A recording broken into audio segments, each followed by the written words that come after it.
to check a resuscitaire from top to tail, and this should be done every day and signed for on the sheet with the resuscitaire and on the SOPs list. So start off, switch all your switches on, all your gas lines, all your electricity. Make sure everything is working as it should do. Switching your gases on.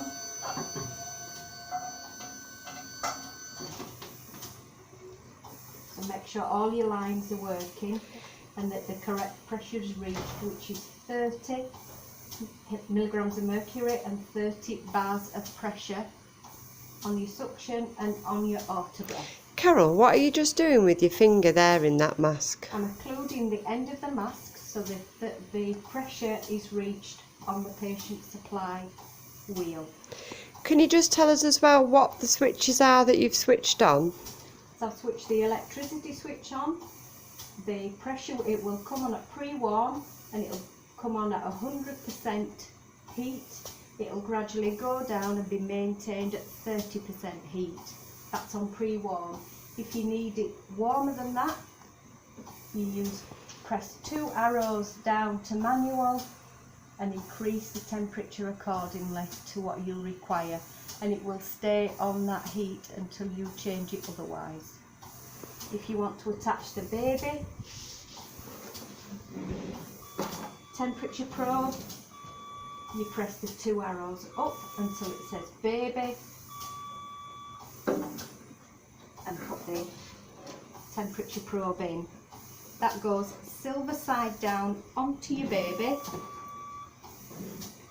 preferably on the back or on the chest if that's not possible, and cover it with a silver adhesive disc, and that will give you a constant readout of your baby's temperature.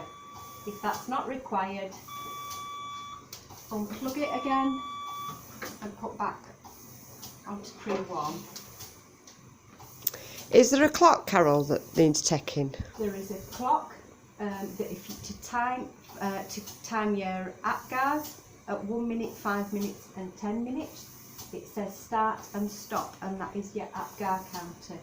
You press that, it will alarm at 1 minute, 5 minutes and 10 minutes. If you need to stop it, literally press stop and reset, and that will zero it back. Just going back to the dials, we've turned on oxygen and we've turned on suction. Is there anything else that needs turning on? The air cylinder and the oxygen cylinder are both on at the moment. Right. And I'm going to, we'll go back to that. To make sure the e-gas supply is working as it should and the pressures required are being reached on your dials. Make sure your light's nice and bright. And as we come down, your next switch is your blender, which is round at 21%, and that's 21% oxygen. Down again, your suction should be no more than 30 milligrams of mercury pressure, otherwise you're at risk of damaging your baby's lungs by putting too much suction on. I've checked that and it is working, so I'm going to turn it back off. You come down again, your auto breath. Your auto breath is set at 40 beats per breath per minute, and your PEEP valve, your paediatricians will set that at the required level that they want it at if they're required to use PEEP. To use it. You come down again. Your colours on your wheel relate to the colours on the pressure gauge.